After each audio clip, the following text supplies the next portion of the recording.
നമ്മൾ എത്രമാത്രം ഒരാളുടെ മെഡിക്കൽ ഡീറ്റെയിൽസിനെ നമ്മൾ എന്ത് ചെയ്യുന്നു, റെസ്പെക്റ്റ് ചെയ്യുന്നു അല്ലെങ്കിൽ കൺസിഡർ ചെയ്യുന്നു. അത് നമ്മൾ ഭയങ്കരമായിട്ട് ചിന്തിക്കേണ്ട ഒരു കാര്യമാണ്. ഇപ്പം US പോലുള്ള രാജ്യങ്ങളിൽ ഫൈനാൻഷ്യൽ ഡേറ്റയെക്കാളും അവർ ഇമ്പോർട്ടൻസ് കൊടുക്കുന്നത് മെഡിക്കൽ ഡേറ്റയാണ്. ഇൻഷുറൻസ് നമുക്ക് എന്തൊക്കെ കോളുണ്ട്, നമ്മളൊരു ഹോസ്പിറ്റലിൽ ചിലപ്പോൾ അഡ്മിറ്റ് ആയി കഴിഞ്ഞാൽ ഡിസ്ചാർജ് ചെയ്ത് കഴിയുമ്പോൾ തൊട്ടടുത്ത ദിവസങ്ങളിൽ നമുക്ക് വരുന്ന മെസ്സേജുകളെന്ന് പറയുന്നത് ഹെൽത്ത് ഇൻഷുറൻസിനെ കുറിച്ചായിരിക്കും. അവർക്കിങ്ങനെ ഡേറ്റ കിട്ടുന്നു. ഇത് പലപ്പോഴും ഞാൻ കേട്ടിട്ടുള്ള കേസ് എന്ന് പറയുന്നത് ആ വരുന്നത് മെസ്സേജ് അല്ലെങ്കിൽ ആ ഒരു കോളിൽ അവർ സ്പെസിഫൈ ചെയ്യുന്നത് ഞാൻ എന്ത് അസുഖത്തിനാണോ ട്രീറ്റ്മെൻറ്റ് എടുത്തത് അതിനെ ബേസ് ചെയ്തായിരിക്കും അവർ പറയുന്നത്. കഴിഞ്ഞൊരു 6-7 വർഷമായിട്ട് ലോകത്ത് ഏറ്റവും കൂടുതൽ ആൾക്കാർ ഉപയോഗിച്ച പാസ്വേഡാണ് 1 2 3 4 5. നമ്മളിവിടെ ശ്രദ്ധിക്കേണ്ട ഒരു കാര്യം, എനിക്ക് പൈസ റിസീവ് ചെയ്യാനായിട്ട് ഒരിക്കലും ഞാനൊരു QR കോഡ് സ്കാൻ ചെയ്യേണ്ട കാര്യമില്ല. പൈസ റിസീവ് ചെയ്യാനായിട്ട് ഞാൻ ഒരിക്കലും എൻ്റെ UP പിൻ കൊടുക്കേണ്ട കാര്യമില്ല. ക്യാഷ് ട്രാൻസാക്ഷൻ അല്ലെങ്കിൽ ഞാൻ വേറൊരാൾക്ക് ട്രാൻസ്ഫർ ചെയ്യുമ്പോൾ മാത്രമാണ് ഞാൻ QR കോഡ് സ്കാൻ ചെയ്യുകയോ അല്ലെങ്കിൽ ഞാൻ അവിടെ എൻ്റെ UP പിൻ കൊടുക്കുകയോ ചെയ്യേണ്ടത്.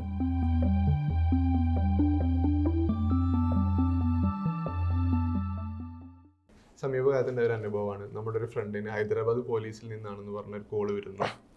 നിങ്ങൾ സൈബർ ക്രൈമിൻ്റെ ഭാഗമായിട്ടുണ്ട്, ഒരു 5000 രൂപ ഫൈൻ ഉണ്ട്, അപ്പോൾ നമ്മളൊരു നമ്പർ തരും, അതിലേക്ക് ഗൂഗിൾ പേ ചെയ്യണം, ഇല്ലെങ്കിൽ നിങ്ങൾ നാളെ രാവിലെ 10 മണിക്ക് ഹൈദരാബാദിൽ ഒരു പോലീസ് സ്റ്റേഷന്റെ പേരും അവിടെ വരണം എന്ന് പറഞ്ഞു. അപ്പോൾ അത് ഇംഗ്ലീഷിലാണ് സംസാരിച്ചെന്ന് പറഞ്ഞു. പിന്നെ നമ്മൾ ഇംഗ്ലീഷ് അറിയില്ല എന്ന് പറഞ്ഞപ്പോൾ ഹിന്ദിയിൽ സംസാരിക്കാൻ പറഞ്ഞു അവര്. അപ്പോൾ എന്നെ വിളിച്ച് പറഞ്ഞപ്പോൾ ഞാൻ നമ്മുടെ ലോക്കൽ പോലീസിൽ ചോദിച്ചപ്പോഴാണ് അങ്ങനെ ഫോം വിളിച്ചിട്ട് ആരും ഫൈൻ അടക്കാൻ പറയില്ല, അതുകൊണ്ട് അത് വിട്ടേക്ക് എന്ന് പറഞ്ഞു. പക്ഷെ ആ ദിവസം മിഡ്നൈറ്റ് വരെ വെവ്വേറെ നമ്പറിൽ നിന്ന് മാറി മാറി ഇവനെ വിളിച്ചുകൊണ്ടിരിക്കുന്നുണ്ട്. ലാസ്റ്റ് ഇവൻ അത് റെസ്പോണ്ട് ചെയ്യാതെ ആയതോടെ അതൊരു പോവുകയും ചെയ്തു.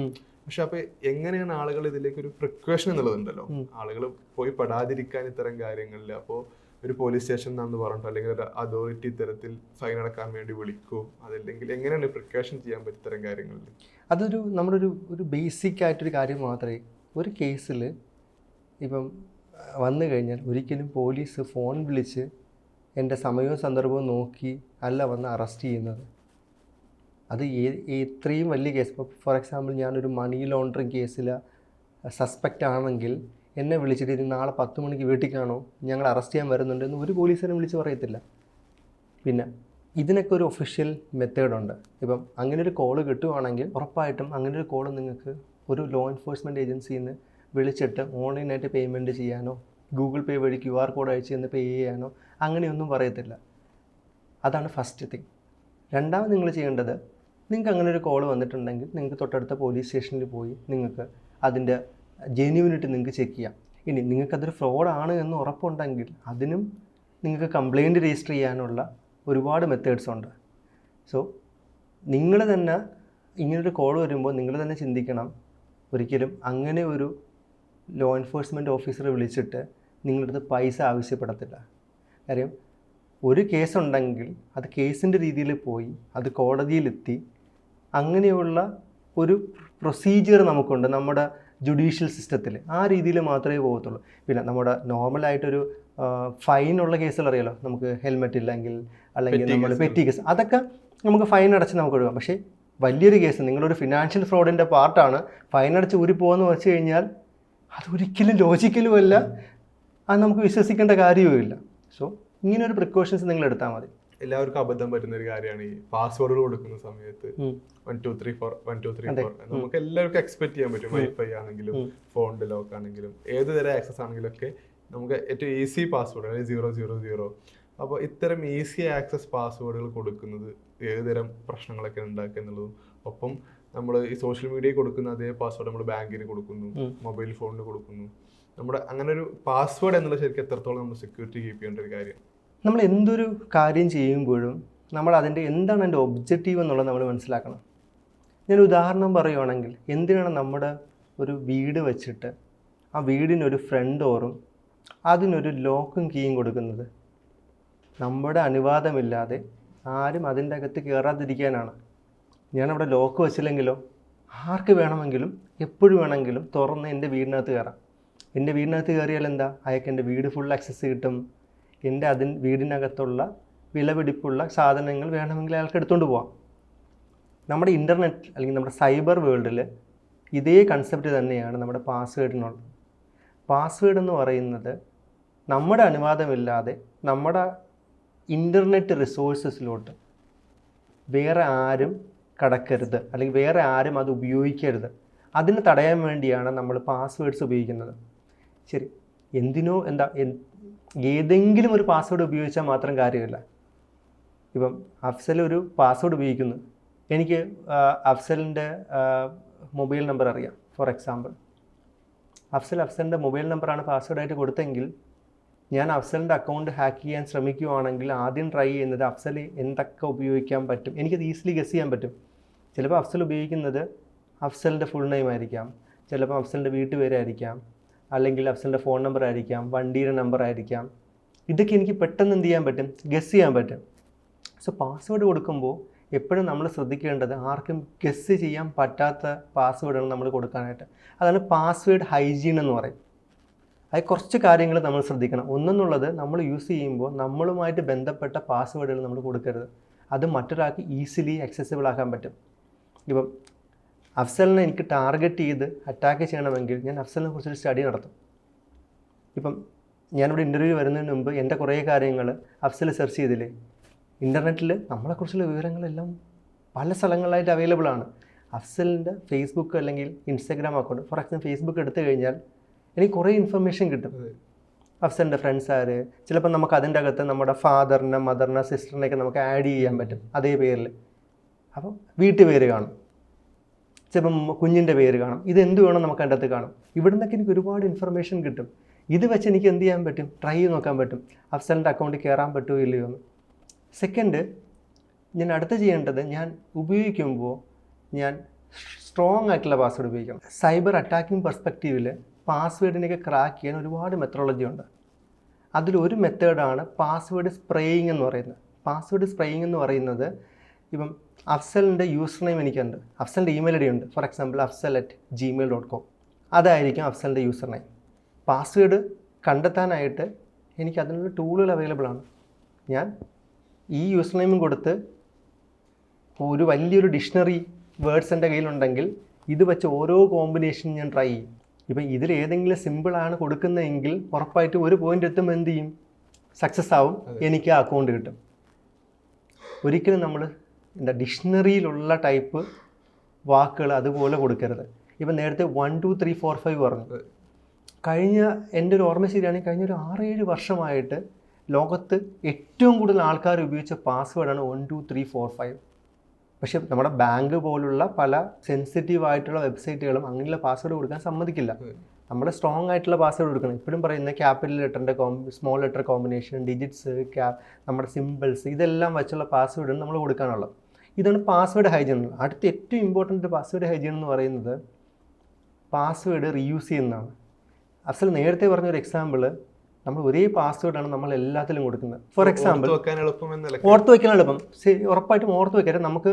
അല്ലെങ്കിൽ നമ്മളെന്താ മൾട്ടിപ്പിൾ പാസ്വേഡ് ആണെങ്കിൽ നമ്മളതിനെ ഓർത്ത് വയ്ക്കണം, അല്ലെങ്കിൽ എവിടെയെങ്കിലും നോട്ട് ചെയ്തിരിക്കണം, അങ്ങനെ കുറേ കോംപ്ലിക്കേഷൻസ് ഉണ്ട്. ഞാനൊരു ഫോർ എക്സാമ്പിൾ എൻ്റെ ജിമെയിലിൻ്റെ പാസ്വേഡ് adarsh@gmail.com എനിക്കൊരു പാസ്വേഡ് ഉണ്ട്. നമ്മളിപ്പം തേർഡ് പാർട്ടി വെബ്സൈറ്റ് ഉണ്ട്. ഫോർ എക്സാമ്പിൾ നമ്മളൊരു ട്രാവൽ ടിക്കറ്റ് ബുക്ക് ചെയ്യാനായിട്ടുള്ള വെബ്സൈറ്റിൽ കയറുമ്പോൾ അവിടെ നമ്മൾ രജിസ്റ്റർ ചെയ്യേണ്ടി വരും. അവിടെ എന്താ, എൻ്റെ ഇമെയിൽ ഐ ഡി കൊടുത്താൽ രജിസ്റ്റർ ചെയ്യുന്നത്. ഞാൻ കണ്ടുവന്നിട്ടുള്ളത് പല ആൾക്കാരും ആ ഇമെയിൽ കൊടുത്ത് രജിസ്റ്റർ ചെയ്യുമ്പോൾ അവിടെ യൂസ് ചെയ്യുന്ന പാസ്വേഡും ജിമെയിലിൻ്റെ പാസ്വേഡ് തന്നെയായിരിക്കും. അപ്പം ഒരു സിറ്റുവേഷൻ ഉണ്ടായ ആ ഒരു വെബ്സൈറ്റ് ഹാക്ക് ചെയ്യപ്പെട്ടാൽ, അല്ലെങ്കിൽ ഏതെങ്കിലും വഴി ഡേറ്റാ ബ്രീച്ച് എന്ന് പറയും, ഒരു ഹാക്കിംഗ് നടന്ന് അതിൽ ഡേറ്റ മുഴുവൻ ഒരു ആൾക്ക് കിട്ടിയിട്ടുണ്ടെങ്കിൽ ഉറപ്പായിട്ടും ആ ജിമെയിൽ ഐ ഡിയും പാസ്വേഡും അവിടെ പോകും. ഇത് വെച്ച് എന്ത് ചെയ്യാൻ പറ്റും, അഫ്സലിൻ്റെ ജിമെയിലിനെ ക്രാക്ക് ചെയ്യാൻ പറ്റും. ഇത് തന്നെയാണ് ബാങ്കിൽ ഉപയോഗിച്ചെങ്കിൽ ബാങ്കും ക്രാക്ക് ചെയ്യാൻ പറ്റും. അതായത് ഒരെണ്ണം കോംപ്രമൈസ് ആയി കഴിയുമ്പോൾ അതുവഴി എന്ത് ഉപയോഗിച്ചുണ്ടോ അത് മുഴുവൻ എന്ത് സംഭവിക്കും, കോംപ്രമൈസ് ആവും, അതിലെല്ലാം അവർക്ക് ആക്സസ് കിട്ടും. അതാണ് പാസ്വേഡ്. ഒരിക്കലും നമ്മൾ സെയിം പാസ്വേഡ് ഉപയോഗിക്കും. അറ്റ്ലീസ്റ്റ് നമ്മുടെ സെൻസിറ്റീവ് ആയിട്ടുള്ള സ്ഥലങ്ങളായ നമ്മുടെ ബാങ്ക് റിലേറ്റഡ് പാസ്വേഡ് വേറെ തന്നെ ഉപയോഗിക്കുക, സോഷ്യൽ മീഡിയ വേറെ തന്നെ ഉപയോഗിക്കുക.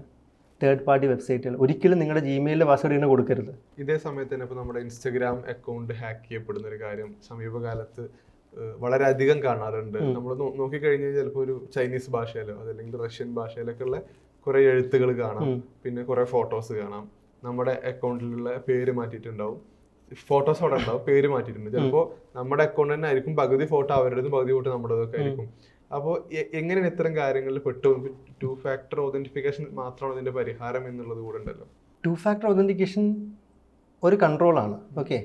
പക്ഷേ ഇവിടുത്തെ ഫസ്റ്റ് കാര്യം നമ്മൾ നോക്കേണ്ടത്, ഞാൻ ആദ്യം പറഞ്ഞ കണക്കാൾ സോഷ്യൽ എഞ്ചിനീയറിംഗ് ആണ്, ഓക്കെ. ഇപ്പം ഞാനൊരു ഇൻഫ്ലുവൻസറാണ്. ഇമാജിൻ എനിക്ക് ഒരു 100K ഫോളോവേഴ്സ് ഉണ്ട്.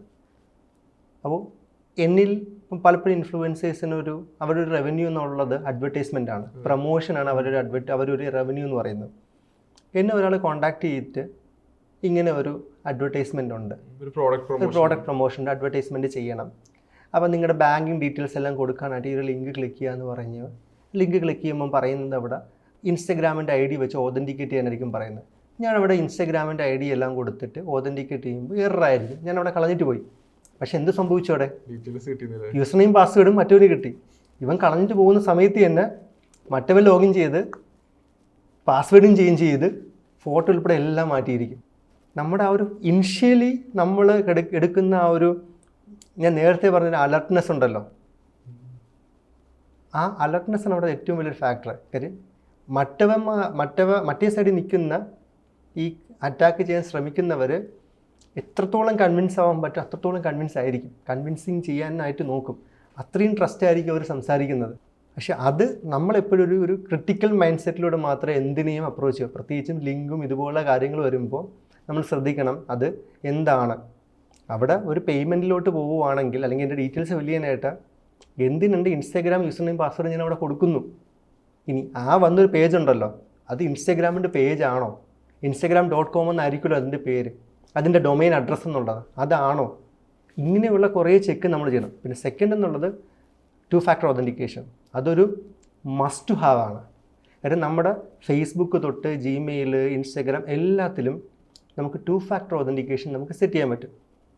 അതിൻ്റെ ഉപയോഗം എന്ന് പറയുന്നത്, ഇൻ കേസ് നമ്മൾ പാസ്വേഡ് പറഞ്ഞു കൊടുത്താലും അവൻ എൻ്റെ അക്കൗണ്ട് ആക്സസ് ചെയ്യണമെങ്കിൽ എൻ്റെ ഫോണിലോട്ട് വരുന്ന ഒരു OTPയോ അല്ലെങ്കിൽ എൻ്റെ ഗൂഗിൾ ഓതൻറ്റിക്കേറ്റർ പോലുള്ള ആപ്പിൽ വരുന്ന ഒരു 6 ഡിജിറ്റ് കോഡോ കൊടുത്തെങ്കിൽ മാത്രമേ എനിക്ക് ലോഗിൻ ചെയ്യാൻ പറ്റും. നമ്മളറിയും.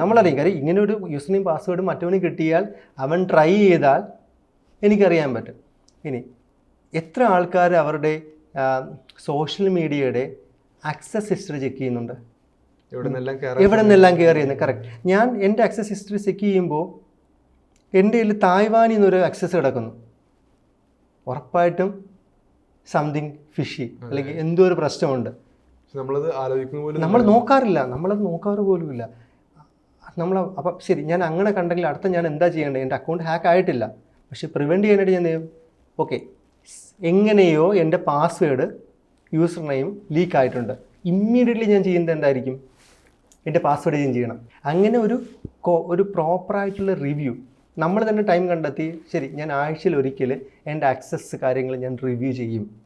നമ്മൾ ഫേസ്ബുക്കൊക്കെ എടുത്തു കഴിഞ്ഞാൽ അതിൽ എവിടെയൊക്കെ നമ്മൾ ലോഗിൻഡ് ആണ്, എവിടത്തേക്ക് ഡിവൈസ് ഏതൊക്കെയാണ്, ഏതൊക്കെ സെഷൻസ് ആക്റ്റീവ് ആണെന്ന് കാണുന്നുണ്ട്. ഈ ഇൻസ്റ്റാഗ്രാമിൽ കൂടുതലായി കാണപ്പെടുന്ന ഒരു കാര്യമാണ് ഇപ്പോൾ ബെറ്റിംഗ് ആപ്പുകൾ, അതുപോലെ ഗാംബ്ലിംഗ് ആപ്പുകളൊക്കെ.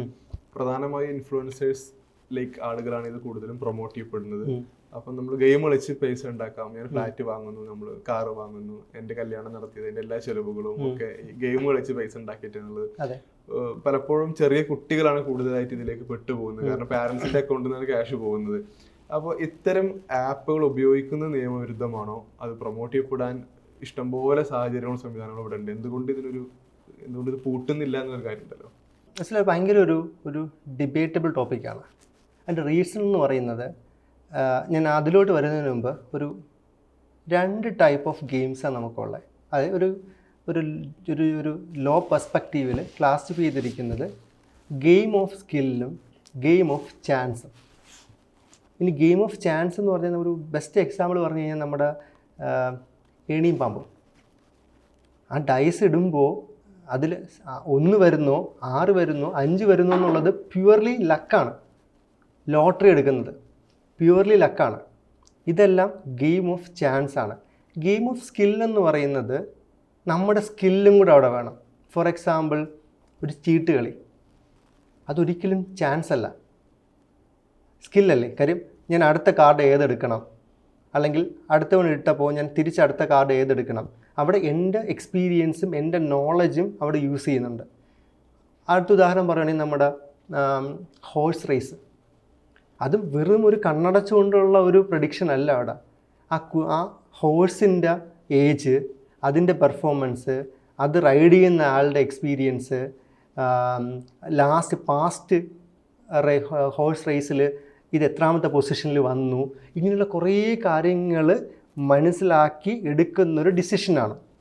അവിടെ ഒരു സ്കിൽ ആവശ്യമാണ്. ചാൻസ് ഉണ്ട്, പക്ഷേ ചാൻസിനേക്കാളും കൂടുതൽ സ്കില്ലാണ്. ഗെയിം ഓഫ് സ്കിൽ കാറ്റഗറിയിൽ വരുന്നത് ലീഗലാണ്. പക്ഷേ ഗെയിം ഓഫ് ചാൻസിൽ വരുന്നത് പൈസ വെച്ചുള്ളത് ഇല്ലീഗലാണ്. അതാണ് ഒരു ബേസിക് കാര്യം. ഇപ്പം സുപ്രീം കോർട്ടിൻ്റെ ഈ കേസിലുള്ള പല വേർഡിക്റ്റും നമ്മൾ എടുത്തു കഴിഞ്ഞാൽ ക്ലിയർ ആയിട്ട് ഇതിനെ ഡിസ്റ്റിങ്വിഷ് ചെയ്തിട്ടുണ്ട്. ഞാനിപ്പോൾ പറഞ്ഞ ഹോഴ്സ് റേസ്, പിന്നെ ഈ നമ്മുടെ റമ്മി പോലുള്ള ഗെയിമുകൾ, ഇതിനൊക്കെയുള്ള പല കേസസും ഫയൽ ചെയ്തിട്ടുണ്ട്.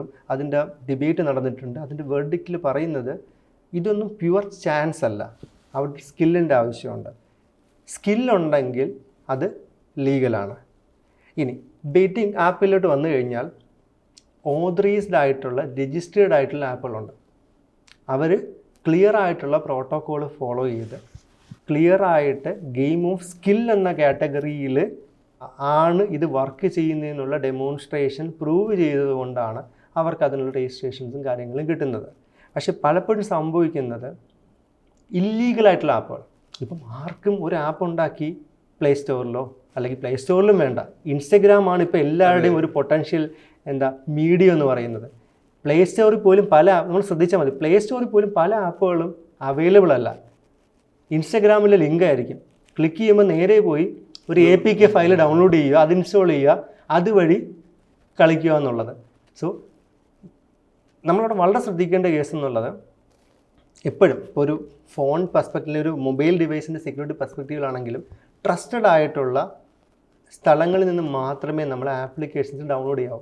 ഇപ്പം ആൻഡ്രോയിഡ് ഫോൺസിലാണെങ്കിൽ ഗൂഗിളിൻ്റെ നമ്മുടെ പ്ലേ സ്റ്റോർ, ആപ്പിളാണെങ്കിൽ ആപ്പ് സ്റ്റോർ, ഇതൊക്കെ ട്രസ്റ്റഡ് ആണ്. ട്രസ്റ്റ് എന്ന് വെച്ചാൽ അവിടെ കുറേ സ്ക്രൂട്ടണിയും കുറേ ടെസ്റ്റിങ്ങുകളും കഴിഞ്ഞിട്ടാണ് വരുന്നത്. അവിടെയും പ്രശ്നങ്ങളുണ്ട്, ബട്ട് ഒരു പരിധി വരെ നമുക്ക് ട്രസ്റ്റ് ചെയ്യാം.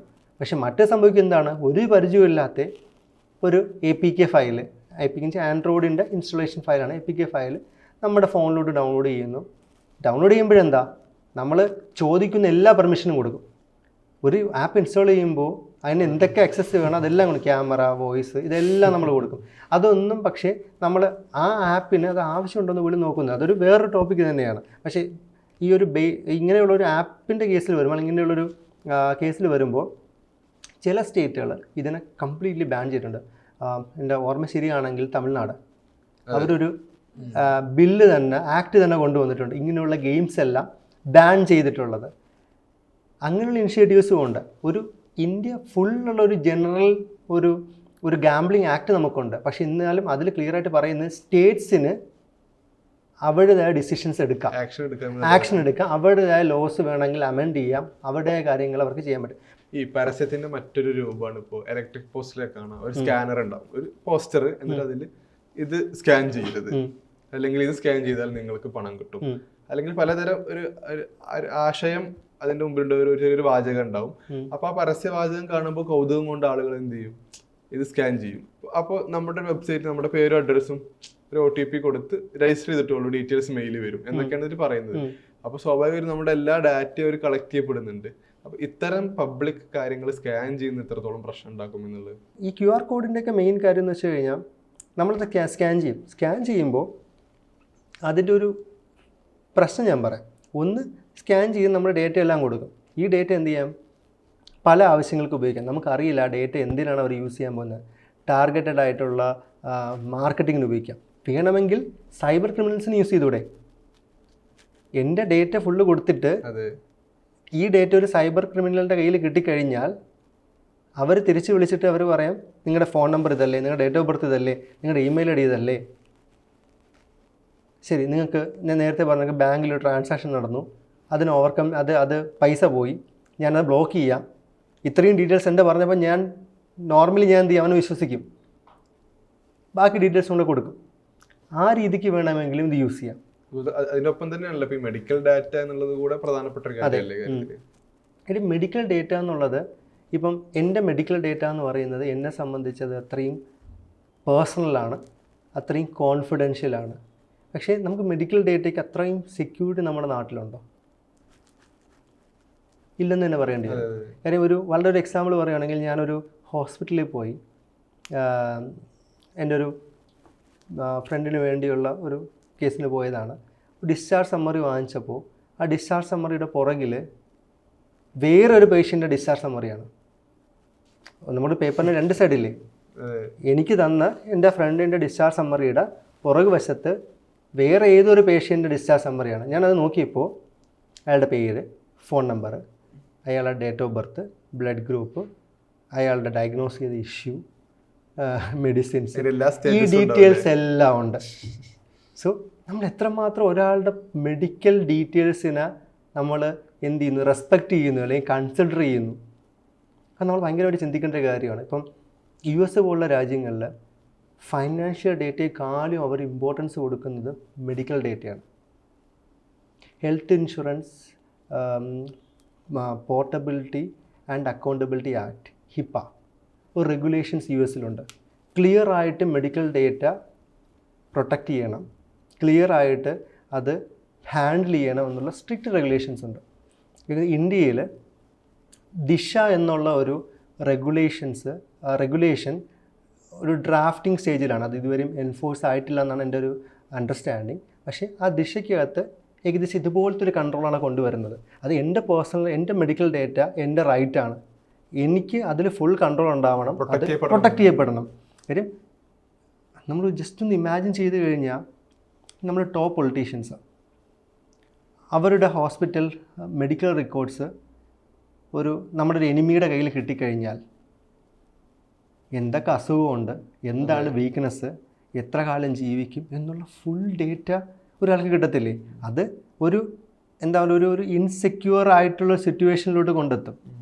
ഓരോരുത്തരുടെയും മെഡിക്കൽ ഡേറ്റ അയാളുടെ സ്വകാര്യതയാണ്, അത് പ്രൊട്ടക്റ്റ് ചെയ്യേണ്ടത് അത്രയും അനിവാര്യമാണ്. ഇത് ഷെയർ ചെയ്യപ്പെടുന്ന ഒരു തരം കച്ചവടം നടക്കുന്നുണ്ടല്ലോ ഇപ്പോൾ. ഉണ്ട്. പ്രത്യേകിച്ചും നമുക്ക് ഇൻഷുറൻസിൻ്റെ പെർസ്പെക്റ്റീവിൽ ഇല്ലേ, ഇൻഷുറൻസ് നമുക്ക് എന്തൊക്കെ കോളുണ്ട്. നമ്മളൊരു ഹോസ്പിറ്റലിൽ ചിലപ്പോൾ അഡ്മിറ്റ് ആയി കഴിഞ്ഞാൽ ഡിസ്ചാർജ് ചെയ്ത് കഴിയുമ്പോൾ തൊട്ടടുത്ത ദിവസങ്ങളിൽ നമുക്ക് വരുന്ന മെസ്സേജുകളെന്ന് പറയുന്നത് ഹെൽത്ത് ഇൻഷുറൻസിനെ കുറിച്ചായിരിക്കും. അവർക്കിങ്ങനെ ഡേറ്റ കിട്ടുന്നു. ഇത് പലപ്പോഴും ഞാൻ കേട്ടിട്ടുള്ള കേസെന്ന് പറയുന്നത്, ആ വരുന്നത് മെസ്സേജ് അല്ലെങ്കിൽ ആ ഒരു കോളിൽ അവർ സ്പെസിഫൈ ചെയ്യുന്നത് ഞാൻ എന്ത് അസുഖത്തിനാണോ ട്രീറ്റ്മെൻറ്റ് എടുത്തത് അതിനെ ബേസ് ചെയ്തായിരിക്കും അവർ പറയുന്നത്. നമ്മളെല്ലാവരും ഇപ്പോൾ മൊബൈലിൽ ഏറ്റവും കൂടുതൽ ഉപയോഗിക്കുന്ന ഒരു ആപ്ലിക്കേഷൻ ഗൂഗിൾ പേ, അതല്ലെങ്കിൽ ഫോൺ പേ, UPI ട്രാൻസാക്ഷന് വേണ്ടിയിട്ടുള്ള ആപ്ലിക്കേഷൻസ് ആയിരിക്കും. അതെ. കാരണം ഒരുപക്ഷെ പ്രൈവറ്റ് ബസ് ഒഴികെയുള്ള എല്ലാ സ്ഥലത്തും ഇപ്പോൾ ഡിജിറ്റൽ പേയ്മെൻറ്റാണ് ഏറ്റവും സുഖകരമായ കാര്യം എന്നുള്ളത്. പലപ്പോഴും അതുവഴി പലതരത്തിലുള്ള പ്രത്യാഘാതങ്ങളും പ്രശ്നങ്ങളും ഉണ്ടാകാറുണ്ട്, വാർത്തകളൊക്കെ കാണാറുണ്ട്. അപ്പോൾ നമ്മൾ അതിൽ ഏതുതരം പ്രിക്കോഷൻസ് എടുക്കണം, ഒപ്പം ഏതെല്ലാം തരത്തിലുള്ള പ്രശ്നങ്ങളാണ് ഈ UPI വഴി വരാൻ സാധ്യത എന്നുള്ളത്? കോമൺ ആയിട്ട് വന്നിരുന്ന ഒരു സ്കാമിനെ കുറിച്ച് ഞാൻ പറയാം. അതായത് നമ്മൾ OLX അറിയാമല്ലോ, നമ്മുടെ OLX പോലുള്ള ആപ്ലിക്കേഷൻ നമ്മുടെ എന്തെങ്കിലും നമുക്ക് സെക്കൻഡ് ഹാൻഡായിട്ട് കൊടുക്കാനുണ്ടെങ്കിൽ നമുക്കത് ലിസ്റ്റ് ചെയ്യാം, എന്നിട്ട് നമുക്കത് പർച്ചേസ് ചെയ്യാം. കുറച്ച് കാലം മുൻപ് വന്നൊരു കോമൺ സ്കാം എന്ന് പറയുന്നത്, നമ്മൾ എന്തെങ്കിലും ഒന്ന് കൊടുക്കാൻ ലിസ്റ്റ് ചെയ്ത് കഴിഞ്ഞാൽ ഒരു കോൾ ആരെങ്കിലും വിളിച്ചിട്ട് പറയും, ശരി ഞങ്ങൾക്ക് ഇഷ്ടപ്പെട്ടു, പൈസയൊക്കെ നെഗോഷിയേറ്റ് ചെയ്ത് പറയും, ഞാൻ പൈസ അയച്ചു തരാം, അപ്പം അതിന് വേണ്ടി ഞാനൊരു QR കോഡ് അയച്ചു തരും, അതൊന്ന് സ്കാൻ ചെയ്ത് നിങ്ങൾ ചെയ്താൽ മതി എന്ന് പറയും. സ്കാൻ ചെയ്ത് നിങ്ങൾ പിന്ന് കൊടുത്തു, അതൊന്ന് ആ ഒരു പ്രോസസ്സ് കംപ്ലീറ്റ് ചെയ്താൽ മതി എന്ന് പറയും. QR കോഡ് കിട്ടും, സ്കാൻ ചെയ്യും, ഞാൻ പിന്നടിക്കും. തൊട്ടടുത്ത നിമിഷം കിട്ടുന്ന മെസ്സേജ് എന്നുള്ളത് ഇത്ര രൂപ നിങ്ങളുടെ അക്കൗണ്ടിൽ നിന്ന് ഡെബിറ്റ് ആയെന്നാണ്. നമ്മളോട് ശ്രദ്ധിക്കേണ്ട ഒരു കാര്യം, എനിക്ക് പൈസ റിസീവ് ചെയ്യാനായിട്ട് ഒരിക്കലും ഞാനൊരു QR കോഡ് സ്കാൻ ചെയ്യേണ്ട കാര്യമില്ല. പൈസ റിസീവ് ചെയ്യാനായിട്ട് ഞാൻ ഒരിക്കലും എൻ്റെ UPI പിൻ കൊടുക്കേണ്ട കാര്യമില്ല. ക്യാഷ് ട്രാൻസാക്ഷൻ അല്ലെങ്കിൽ ഞാൻ വേറൊരാൾക്ക് ട്രാൻസ്ഫർ ചെയ്യുമ്പോൾ മാത്രമാണ് ഞാൻ QR കോഡ് സ്കാൻ ചെയ്യുകയോ അല്ലെങ്കിൽ ഞാൻ അവിടെ എൻ്റെ UPI പിൻ കൊടുക്കുകയോ ചെയ്യേണ്ടത്.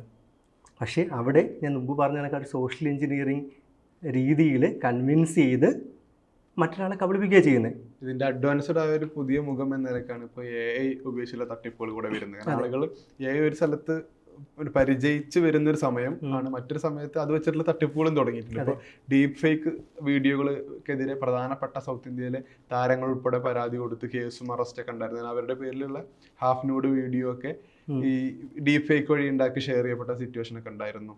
അപ്പോൾ ഒരുപക്ഷെ ആളുകളെ കബളിപ്പിക്കുന്നതിനൊപ്പം തന്നെ വിശ്വസിപ്പിക്കാൻ കൂടെ സഹായിക്കുന്ന ഒരു തരത്തിലുള്ള പ്രശ്നമാണല്ലോ ഇത്.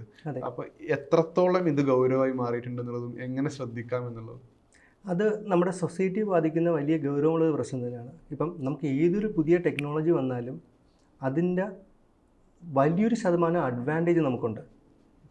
പക്ഷേ ഒരു ശതമാനം അല്ലെങ്കിൽ അതേപോലെ തന്നെ അതിൻ്റെ ഡിസഡ്വാൻറ്റേജസും ഉണ്ട്. അങ്ങനെ നമ്മൾ പറഞ്ഞു വന്ന ഡീപ് ഫേക്ക് എന്നൊരു കേസ് പറഞ്ഞു, അതും AI ഒരു ഇംപ്ലിമെൻറ്റേഷനാണ്.